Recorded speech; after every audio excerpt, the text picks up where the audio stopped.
Talk about how it feels to be part of a classic Dr. Seuss story, and what, if any, memories do you have of the book? It is an absolute pleasure to go down with Dr. Seuss in history, for sure. Especially coming up with, bringing to life a new character for the Dr. Seuss saga. So that's another pleasure as well. And what was the second part of the question? What memories do you have What of the memories book? do I have? I don't have a lot of memories of the book necessarily, but I remember watching the Grinch on TV every year and being kind of scared of the Grinch when I was a little kid because he was so sinister and like that frown was so like intruding, you know what I mean? It was just, it felt like it pierced through the TV screen, like how much he hated Christmas, and I was just so confused because I love Christmas, still to this day. But then like once I got to the end of the movie, I was like, oh, he gets his redemption or whatever, so that's sweet. Nice. Your character, that is amazing, isn't it? Yeah. It sounds like water. Yeah. Your character, Bricklebaum, is on the opposite end of the spectrum of Christmas excitement. For sure.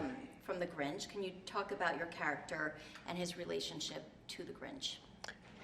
Well, my character would love to be the Grinch's best friend. You know what I mean? He's a super duper happy, jolly, happy-go-lucky type of dude, and he's all about Christmas.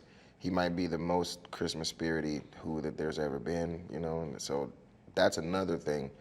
When you think of the Who's, you think of like how much they love Christmas. So to bring another character into that, it's just such a pleasure to like have the opportunity to make a splash like that on top of what we already know to be like the most heightened version of Christmas celebration. You know what I mean? So I'm looking forward to seeing if I did a good job or not. Awesome. What can audiences expect? I think audiences can expect a really like classic retelling of the story with like, a lot of new stuff thrown in there, but like the traditional good feeling of watching a guy go from, horrible to great, basically, underneath the umbrella of Christmas. You know what I mean? Like, there's no sweeter time, in my opinion, throughout the entire year where everybody's kind of on the same page of like, all right, let's just, ease off of the arguing or ease off of the temperaments and like ease off of that stuff at least for a few days, if not a week or two, or the month of December or whatever it is. For me, it starts around Halloween. I take it all the way through. But yeah, it's a magical time because, cold brings people together, for warmth and bundling. And it's just, one of those natural type of things that happens every year where everybody's kind of like cool with each other. Hey, Vale here to share some love with you all.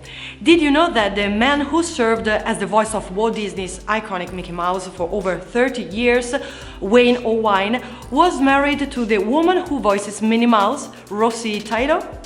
The two were married for nearly 2 decades until Wayne Owine passed away in 2009. Oh, isn't that sweet? Now, if you want to receive new trailers as soon as they are released, subscribe and click the notification bell. See ya!